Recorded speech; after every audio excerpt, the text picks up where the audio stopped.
जनवरी को जो हुआ वो अब नहीं होगा।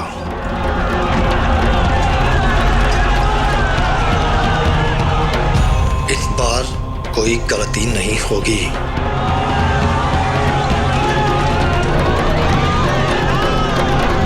दिल्ली में हम इसलिए नाकाम हुए क्योंकि हमने बहुत से लोगों को शामिल कर लिया था।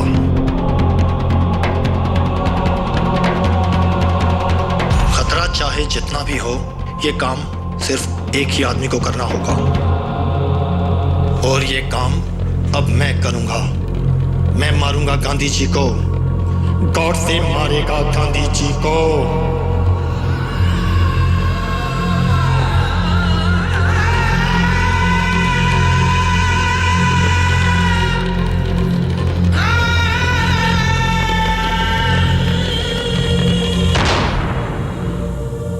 आजाद हिंदुस्तान का 161वां दिन। बंटवारे की आग अभी भी धधक रही थी। पाकिस्तान से हिंदुस्तान आने वाली और हिंदुस्तान से पाकिस्तान जाने वाली ट्रेनों में अभी भी लाशों का मिलना जारी था। देश के बाकी हिस्सों के साथ साथ अब दिल्ली भी दंगाइयों की चपेट में आ चुकी थी।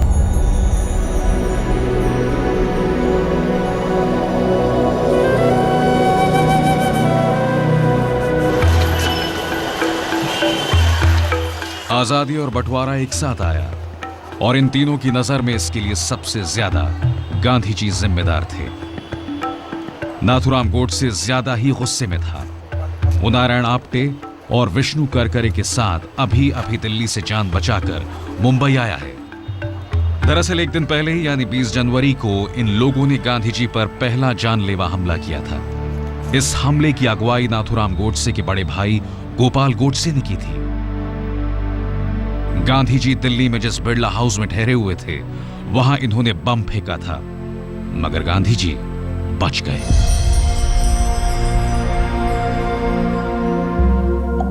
देखो मदन लाल रंगे हाथ बिरला हाउस में पकड़ा जा चुका है। देर सवेर पुलिस हमें भी हम तक पहुंच सकती है। अब हम लोग क्या करें? देखो, इससे पहले कि पुलिस हम तक पहुंचे हमें ये काम करना होगा। क्या ऐसी हालत में फिर से दिल्ली जाना ठीक होगा? देखो, पुलिस हमें पकड़े इससे अच्छा है कि उससे पहले हम अपना काम पूरा कर दें। पर करोगे कैसे? मैंने सब सोच लिया है। करकरे, तुम जल्दी से दिल्ली पहुंचो। हम दोनों तुम्हें 27 जनवरी की शाम 5 बजे पुरानी दिल्ली रेलवे स्टेशन के सामने वाले पार्क में मिलते हैं। ठीक है।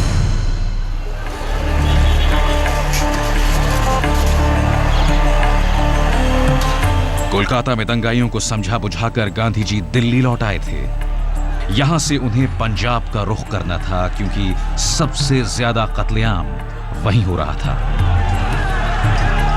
मगर दिल्ली में हालात लगातार खराब होते जा रहे थे। लिहाजा गांधी जी ने पंजाब जाने का इरादा छोड़ दिल्ली में ही रुककर दंगाइयों को समझाने का फैसला किया। बिरला हाउस में ठहरे गांधी जी का यह फैसला रंग लाया। कोलकाता की तरह ही अब दिल्ली में भी वो दंगाइयों को समझाने में कामयाब हो रहे थे।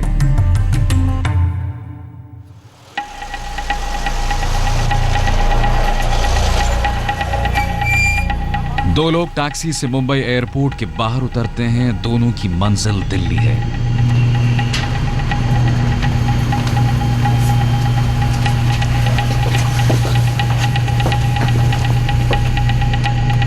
वाइकिंग एयरलाइंस की पिछली सीटों पर दोनों एक दूसरे के बगल में बैठ जाते हैं।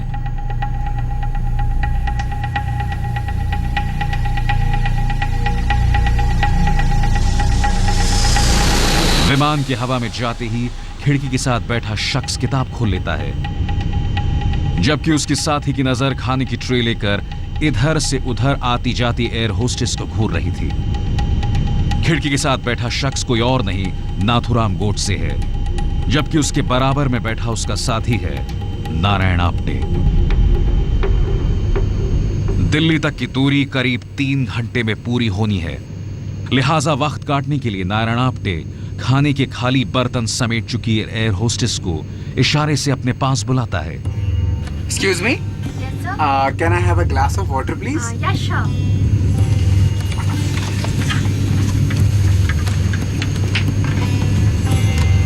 आपके हाथ बहुत खूबसूरत है। थैंक्स। लगता है ऊपर वाले ने खूब तसल्ली से बनाया है आपको। थैंक्स। आप जानती हैं मुझे हाथ देखना आता है। Oh really? तो फिर आप मेरा भी देख के बताइए ना। अरे हाँ, बैठिए ना। शम।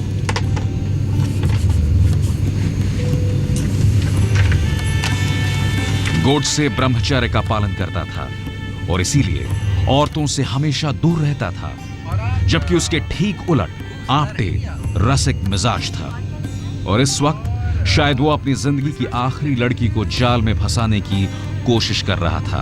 आपको पता है, आप जब तक जीवित रहेंगी तब तक ऐसे ही खूबसूरत और ऐसे ही दमकती रहेंगी। आज शाम को क्या कर रही हैं आप? आज शाम को तो ऐसे तो कुछ नहीं कर रही। एयर होस्टेस आपटे की बातों में ऐसी उलझती है कि उसी रात 8 बजे दिल्ली के इंपीरियल होटल में मिलने पर राजी हो जाती है। फिर मिलते हैं आज। जरूर। वाइकिंग एयरलाइंस के पायलट और एयर होस्टेस इंपीरियल होटल में ही ठहरा करते थे।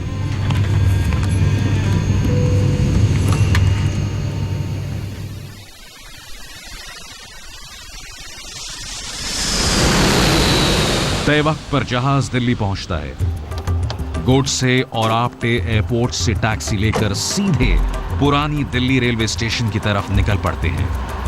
विष्णु करकरे उन्हें वहीं मिलने वाला था।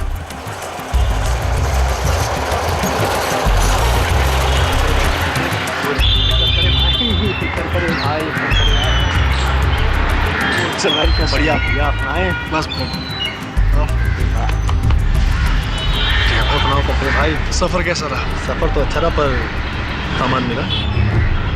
सामान कहीं नहीं मिला, सब जगह देख लिया। शरणार्थी कैंप में भी गया था, पर किसी के पास नहीं है। अब क्या करेंगे और काम कैसे पूरा होगा? काम तो पूरा होगा, बस अब एक ही जगह रह गई है जहाँ मैं पिस्तौल रख सकती है। कहा?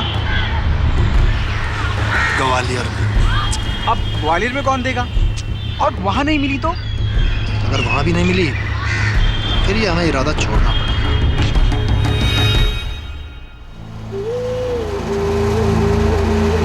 24 घंटे बाद करकरे को पुरानी दिल्ली रेलवे स्टेशन के अतिथि कक्ष में मिलने का कहकर गोडसे और आपटे ग्वालियर जाने वाली आखिरी ट्रेन पकड़ने के लिए सीधे पुरानी दिल्ली रेलवे स्टेशन की तरफ बढ़ जाते हैं।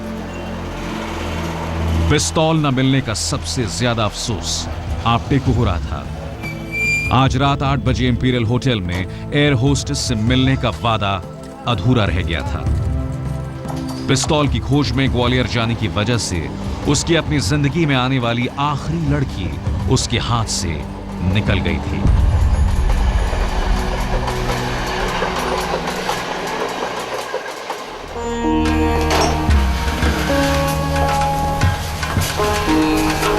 गोडसे और आपटे रेलवे स्टेशन से सीधे ग्वालियर में होम्योपैथिक डॉक्टर दत्तात्रेय परचुरे के घर पहुंचते हैं।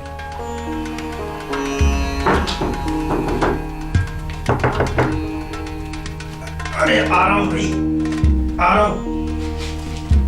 दरवाजा पीटने की आवाज सुनते ही नींद में डॉक्टर परचुरे जैसे ही दरवाजा खोलते हैं, सामने दोनों पुराने दोस्त खड़े नजर आते हैं।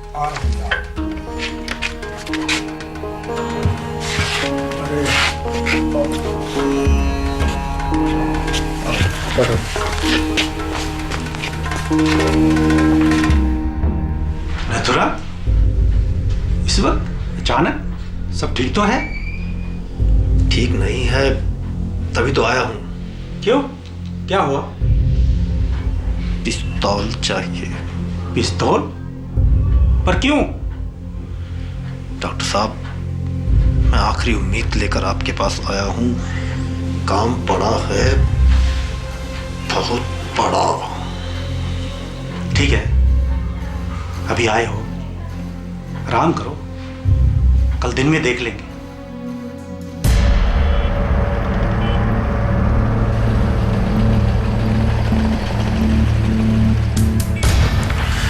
आपके भाई, आपको क्या लगता है सामान मिलेगा? कल बोला तो उन्होंने यही था, इतनी देर हो गई अब तक नहीं आए। गोडसे और आपटे पूरा दिन बेचैनी में गुजार देते हैं। जैसे जैसे वक्त बीतता जा रहा था, उनकी बेचैनी और बढ़ती जा रही थी। मगर फिर शाम होते होते आखिरकार उनकी खोज का सबसे लंबा और पेचीदा मसला हल हो चुका था।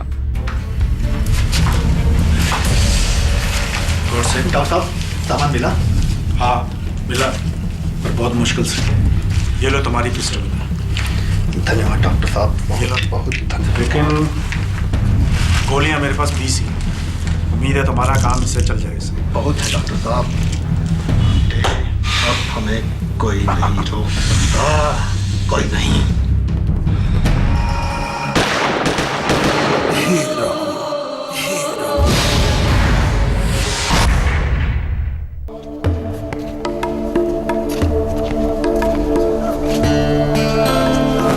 पिस्तौल हाथ आते ही 28 जनवरी की रात को ही गोडसे और आप्टे ग्वालियर से दिल्ली के लिए रवाना हो जाते हैं। साजिश का पहला चरण कामयाबी के साथ पूरा हो चुका था। सुबह होते होते दोनों एक बार फिर दिल्ली में थे।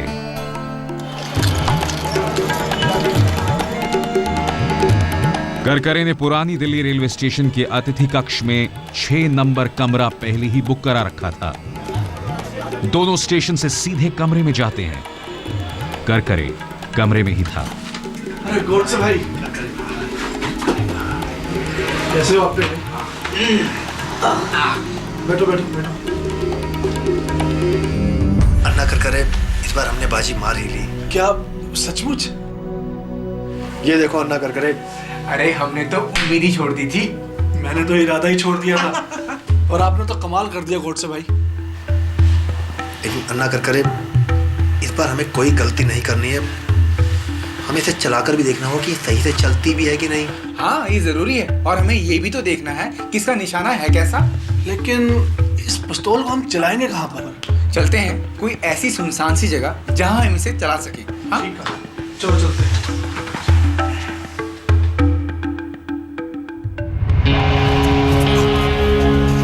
उस वक्त दिल्ली शरणार्थियों से भरी पड़ी थी। तीनों जहां भी जाते भीड़ ही भीड़ मिलती। फिर यह भी अंदाजा नहीं था कि गोली की आवाज कितना शोर करेगी। आखिरकार भटकते भटकते तीनों बिरला मंदिर के पीछे पहुंच गए। पीछे सुनसान जंगल था। पिस्तौल चलाकर देखने और निशाना साधने के लिए यह बेहद माकूल जगह थी।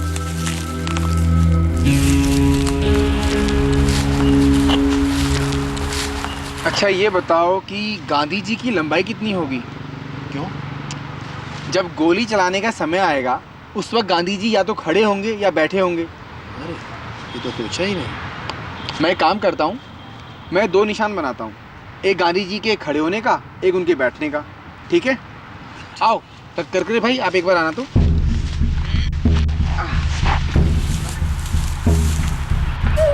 ये उनके खड़े होने का। भाई हाँ यहाँ ये बड़े बैठा। ये है बैठने का। अच्छा ये रहे दोनों निशान। ठीक है,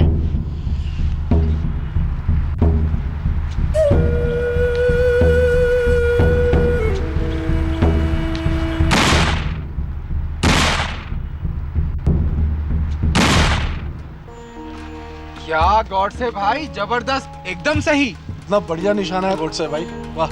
चलो ये काम भी हो गया। पिस्तौल भी सही है और निशाना भी। अब यहाँ रुकना ठीक नहीं, वापस स्टेशन चलते हैं। चलो चलो चलो चलो यहाँ से।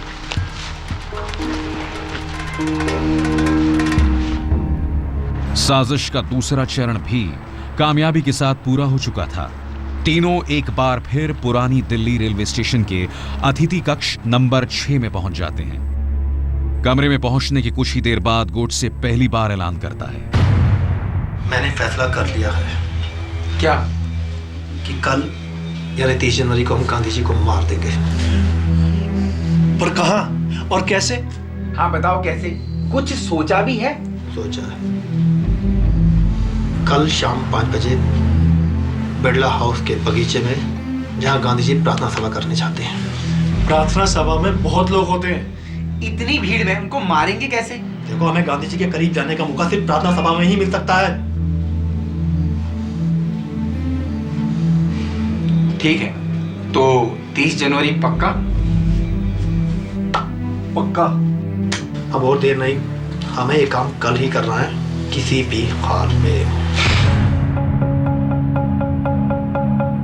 नाथुराम गोडसे अब बहुत अच्छे मूड में था, बेहद खुश, एकदम शांत। और फिर उसी मूड में उसने रात में आपटे और करकरे से कहा, आज हम सब साथ खाना खाएंगे, अच्छा खाना, बिल्कुल राशि भोज वाला खाना। फिर शायद कभी मौका मिले ना मिले। हाँ, ये ठीक रहेगा। तो फिर चले? चलो चलो।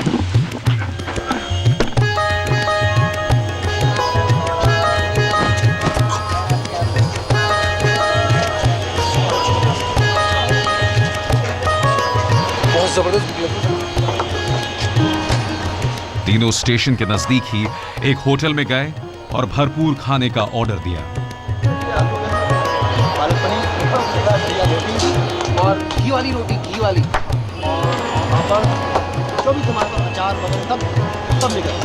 चावल, कई तरह की सब्जियां, दाल, चपाती।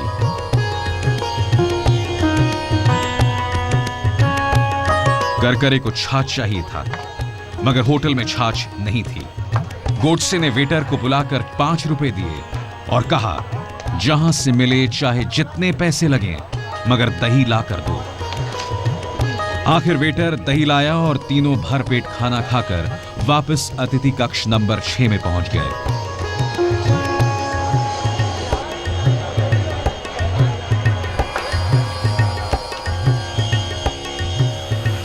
आज आखिरी रात है, चलो ना बाहर थोड़ा घूम कर आते हैं। नहीं, मुझे आराम करने दो, मैं थोड़ा एकांत चाहता हूँ। अरे करकरे छोड़ना गॉडसे को, इसे आराम करने दो। चलो हम दोनों चलते हैं। ठीक है।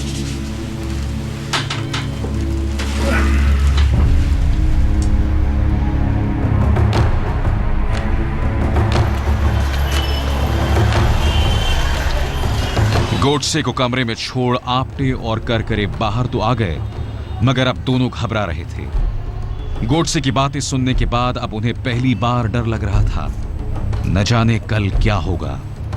इसी घबराहट के बीच दोनों पैदल चलते हुए चांदनी चौक पहुंच जाते हैं। जो पहला सिनेमा घर दिखता है, उसी में जाकर सिनेमा देखने का फैसला करते हैं।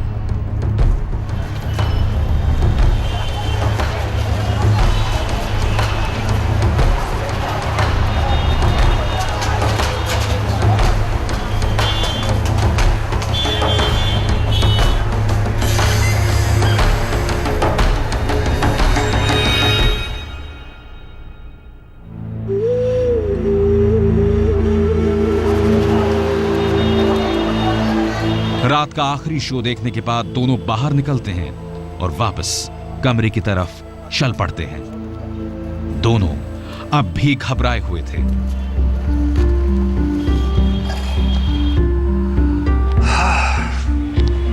आपटे, हाँ? मुझे बहुत चिंता हो रही है। तुम्हें याद है गोडसे ने क्या कहा है? कल सारा काम तमाम हो जाएगा। हाँ, याद है। पर तुम्हें लगता है वो ये काम कर पाएगा? बहुत जोखिम वाला काम है ये। मैं गॉडसे को तुमसे ज़्यादा जानता हूँ। वो धुन का पक्का है, जो एक बार ठान लेता है ना, वो करके रहता है। पिछले 10 दिन से लगातार एक ही बात मुझसे कह रहा है कि ये काम वही इंसान कर सकता है जो अपनी जान देने के लिए तैयार है, और वो इंसान खुद है। चलो देखते हैं। बात करते करते दोनों कमरे के करीब पहुंच जाते हैं। धीरे से दरवाजा खोलकर अंदर झांका तो पाया कि गोडसे गहरी नींद में सो रहा है। जो शख्स अगले कुछ घंटे बाद पूरे हिंदुस्तान को झकझोरने जा रहा था, वो बेफिक्र सो रहा था। पास ही फर्श पर वो जासूसी उपन्यास पड़ा था जिसे गोडसे ने शायद पूरी पढ़ डाली थी। आपटे और करकरे भी दबे पांव बिस्तर पर चले जाते हैं, मगर गोडसे की उलट इन दोनों की आंखों से नींद कोसों दूर थी।